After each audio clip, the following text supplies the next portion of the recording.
So first I will show you how to prepare this instant rava uttapam or uttapa, and then I will show you how I prepare this very delicious yet very simple red chutney to go along with it. So now the ingredients are, I've taken 3/4 of a cup of very fine rava or semolina, 1 cup of dahi. This is 1.5 teaspoon of baking soda, a pinch of salt, and some water as required. Now first I'm going to put the rava into a bowl, add the salt and the baking soda, and I'm going to mix all of this well together.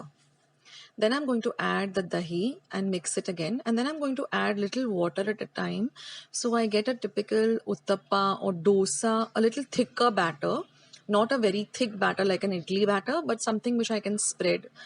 And I'm going to let this sit for at least 20 to 30 minutes. Now our batter is ready. I have 1 small onion which I've chopped fine, 1 light green chili, some coriander, and I've taken some rasam powder with a little bit of salt. Now I've heated up my flat dosa tawa.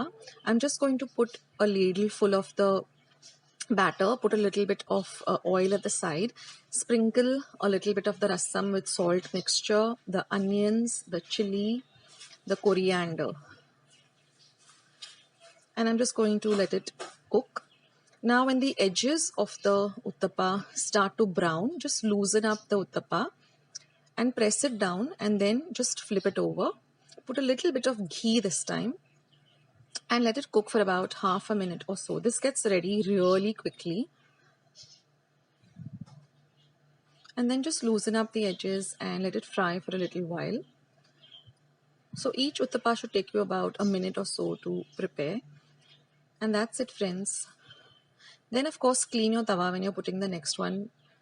Give it a little bit of a wipe with a nice clean cloth, and then again put a ladle full of that, spread it out like this. When it starts to bubble like this, then just put a little bit of oil, again the rasam and salt mixture. Now if you don't have rasam powder, you can also go with a little bit of sambar powder or mulga pudi or any regular chutney that you powder that you have at home. Press it down a bit. Then you will see that the edges start to golden, to turn brown, golden brown in color. That's when you just loosen it up lightly. Now ensure that your tawa is really hot. That really helps in the uttapa getting cooked fast. And then once you flip it on, just drizzle a little bit of ghee on the top.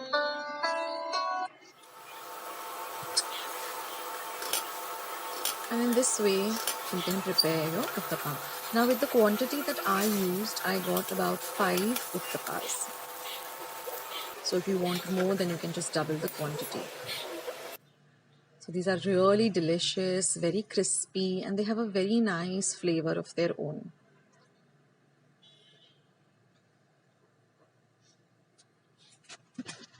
And now let's see how to prepare this lovely red chutney. This is super delicious and it goes so well with these uttapas or even with idlis, dosas.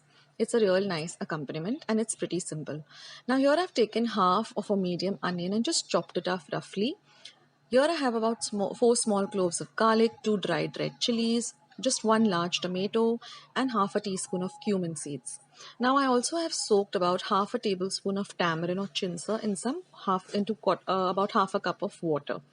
Now once my pan is hot, I've added about 1 tablespoon of oil, and I'm just going to add my garlic, my chilies, the onions, the cumin seeds, and I'm going to fry this till the onions are nice and translucent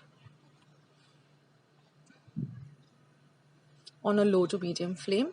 Then I'm going to add my tomato, mix everything well, and then we're going to cover this for about half a minute till the tomatoes become nice and soft and mushy.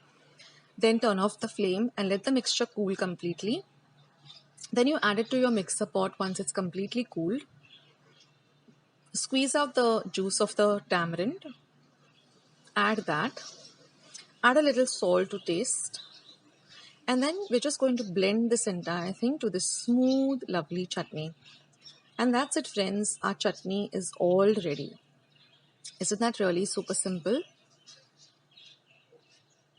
So I hope you give both these recipes a try. Do let me know in the comment section below how you liked both these recipes.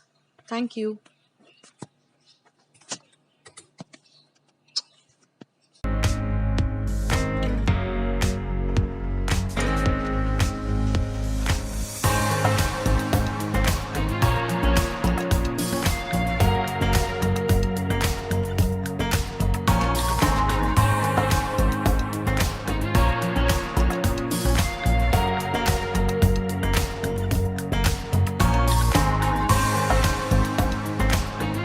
Rava dhokla recipe, a nice ideal breakfast or snack recipe. So to a bowl, I'm going to add 1 cup of rava. I'm using the fine rava or semolina. Then I'm going to add 1 tablespoon of lemon juice. And I'm going to add 1.5 cup of water. So add a little at a time and just whisk it.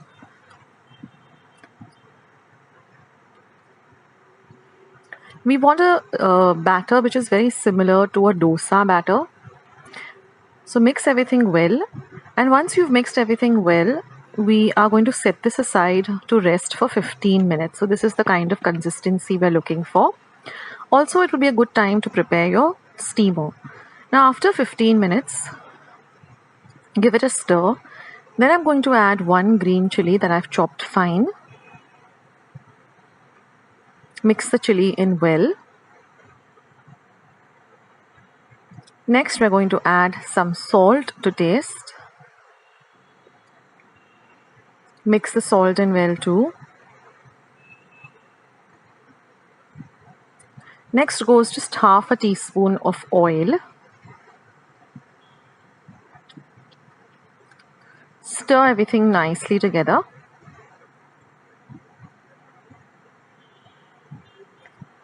Now I'm going to also prepare my tin in which I'm going to be steaming this rava dhokla. So just take a small tin like this and just brush it with some oil.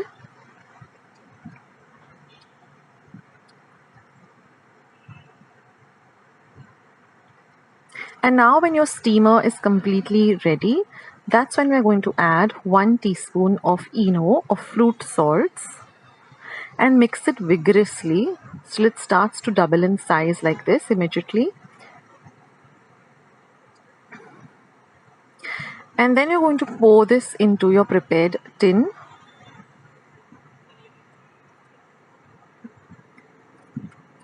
You have to work fast once you add the fruit salts or the ENO. And then we're going to put it into our steamer and steam it for 15 to 20 minutes or until a knife inserted comes out clean. So steam it for 15 to 20 minutes, put a timer, and then let the steamer completely cool down. And you can see that a knife inserted comes out clean. So now once our dhokla is completely at room temperature, we're just going to start cutting it into squares.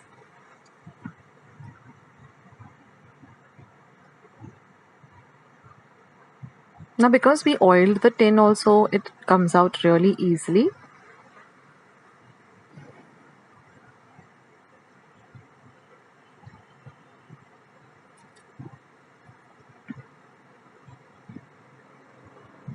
And now all we have to do is put a lovely fodni or tadka. So here I have some oil which is nice and hot. To that I'm going to, about 1 tablespoon of oil. To that I'm going to add half a teaspoon of mustard seeds or mohri, half a teaspoon of asafoetida or hinga, and half a teaspoon of cumin or jeera. And I've taken 1 green chili and cut it up into 2. And I'm going to add that too. And now we're just going to pour this over this lovely dhokla. And then just spread it out evenly so that it goes to all of the dhokla.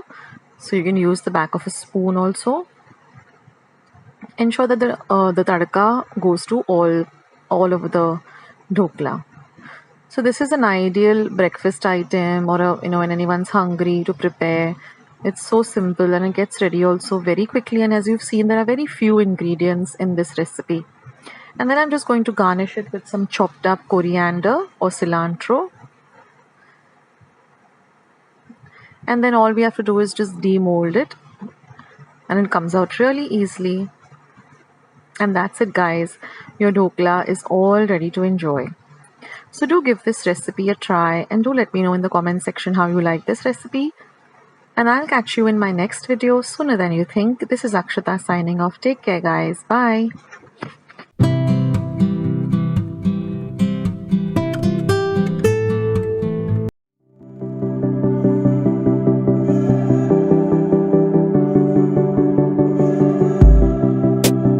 This is 1 wati of fine rava semolina. Now, if you don't have the fine rava or semolina, you can use the medium or the thick one and just grind it in your mixer pot till it becomes nice and fine. Now, this is 1 vati of jaggery or gur. You can use any type of gur or jaggery. This is 3 cups of water. Now, I'm using this vati measure, but if you don't have vatis, you can use the cup measure. So this is about half a cup of mixed dry fruits. So I have cashew nuts, almonds and kishmish or raisins. I'm going to be using a pinch of salt and about 10 teaspoons of ghee or clarified butter. Now this is half a teaspoon of elaichi or cardamom powder. That is, I've used 3 small green elaichis or cardamoms, and this is 1/4 teaspoon of nutmeg or zaifal powder grated. So these are all the ingredients. So now what I'm going to do is I'm going to first add the grated jaggery or gur to my water. And we're just going to mix it. And then I'm going to put it onto, so first give it a nice mix like this. Now I've grated the jaggery just using, a sharp knife. And now I'm just going to put it on a low to medium heat, and I'm going to stir this till all of the jaggery dissolves and it comes to a gentle boil. Now turn off the heat, and now we're going to strain this liquid because sometimes the jaggery does have a little bit of impurities. So give it a good strain. So now in my pan, I've taken the rava and I'm going to dry roast the rava for at least 2 minutes on a low to medium flame, stirring continuously till the rava gives a nice aroma and it turns a little light golden brown in color. Now once that is done, turn off the heat and transfer it to another pan or another bowl. And now with your clean dry kitchen napkin, just wipe out your pan. Now we're going to use the same pan in which I'm going to put 4 teaspoons of clarified butter or ghee. And now I'm going to add my dry fruits, that is the cashew nuts, the almonds and the raisins or the kishmish, and I'm just going to lightly fry them till the cashew nuts and the almonds turn a little golden brown in color. So for say a half a minute or a minute. Now once that is done, just take off all the fried dry fruits. And now I'm going to add another 4 teaspoons of clarified butter or ghee. And now I'm going to add the roasted semolina or the rava into the ghee, and now we're going to fry this really well in the ghee. Now I'm going to add this zaifar powder or nutmeg powder as well as the cardamom or elaichi powder, and again mix everything really well together. I'm also going to add a pinch of salt, just a pinch. Fry this really well. And now we're going to add this jaggery water. It's a little bit hot, so be careful. And once you add the water, do not stir at all, but just cover it immediately. And we're going to cook this on a low to medium heat for just half a minute. Now after half a minute, you will see that everything has come together really well. And now we're going to stir it, and you will see that it starts leaving the sides of the vessel and all comes together. So keep stirring it for another minute, add the dry fruits back and mix everything really well together. So it's got a lovely color because of the jaggery. Now if you use a darker jaggery like a Goa jaggery or palm sugar jaggery, you'll get a much darker color. So now mix it, and we're going to cook this for at least another whole minute. Stirring well. And now what I like to do is I just like to add another 2 teaspoons of clarified butter. Then I turn off the flame and I just put the cover and let it cool down for another 5 minutes. And now it's all ready to serve. Our lovely gulacha sheera is ready. So I've just taken a bowl. I've just greased the bowl a little with some clarified butter, just a drop of clarified butter. And now I'm just going to mix all of this sheera nicely together. So then I'm going to fill this about 3/4 of the size of the bowl. And then I'm going to press it down nicely. Don't forget to grease the bowl. That way the sheera will come out nicely. Or if you have a mold, like an aluminium mold, then you can use that. And then just put it on the plate, and it just slips off very easily. You just pat it once or twice, and there it is. And then you can just garnish it with some nuts like I've done with some cashew nuts. And that's it, guys. Your lovely sheera using jaggery is ready, and it is super, super delicious.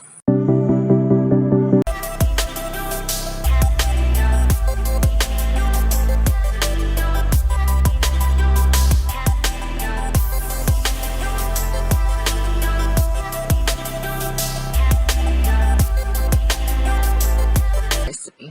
Now, the first step is making the pak or the sugar syrup. So, to a bowl, I've added 1 cup of sugar, regular sugar. You don't need to use powdered sugar. To that, I'm going to add 3/4 of a cup of water. I'm going to turn on the flame to low to medium, and we're going to continuously stir the mixture till all of the sugar dissolves. After that, we're going to let the mixture boil by stirring in between for at least 7 to 8 minutes. Now, after 7 to 8 minutes, when the mixture thickens up, we need to check on the consistency. So take it on the back of your ladle or spoon and let the mixture cool, and then you check, and then you have to get a single thread consistency. So after 7 to 8 minutes, when you check the mixture, you will see that it comes to this one tar or one thread consistency. Now you know your mixture is ready. You can turn off the flame, and now we're just going to make some elaichi powder. So I've just peeled about 4 elaichis or cardamoms, and I'm going to grind them to a very fine powder in my mortar and pestle. If you have ready-made elaichi powder or cardamom powder, you can use that too, about half a teaspoon. And we're going to add this to our sugar syrup and mix it in well.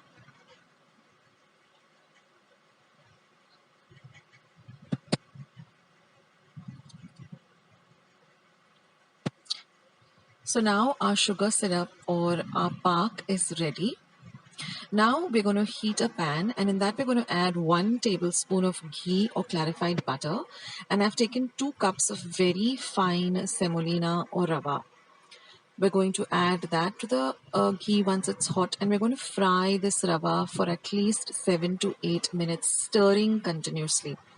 The reason we're stirring it continuously is because we don't want the rava to change its color. We want to retain the nice white color of the rava. That way the ladoos look really nice. So we have to stir this continuously for 7 to 8 minutes. And you will know when your rava is ready because you'll get the lovely aroma of the semolina or the rava once you keep frying it or roasting it. Now the best way that I like to do this is I keep a timer on my phone or my watch for 7 to 8 minutes. That way you'll know exactly that the rava is ready. So now that our rava is ready and our sugar syrup is also ready, we're just going to add this lovely roasted or fried rava into the sugar syrup, and we are going to mix this very, very well. Remember, the flame is completely off. There's no heat under the pan. Now you have to mix this lovely rava with this sugar syrup very, very well. This is also very key. No part of the rava has to be dry or without the sugar syrup. So take your time and just mix it in very, very well. Now once this is done, we are going to cover this and keep it aside for 1 hour because we want the mixture to set properly. We want all of the sugar syrup to nicely seep into the rava.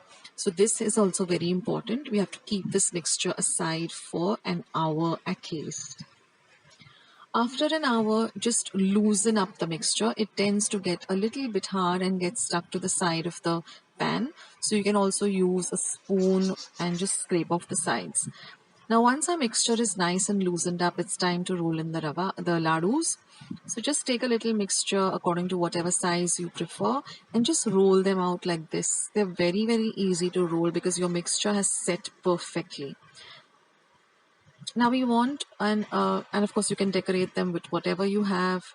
Now because of the lockdown, all I had was almonds at home. Otherwise you can decorate it with a kishmish or whatever you like to decorate your ladoos with. Now your rava laddu has to be really nice and firm. You should not break or should not be loose or it should not be extra hard too. I will leave tips in the description box below as to what is the solution if your mixture has become too loose or too hard. So you can go and check it out below the video. And that's it, friends. Our lovely, easy and delicious Rava ladoos are all ready to enjoy.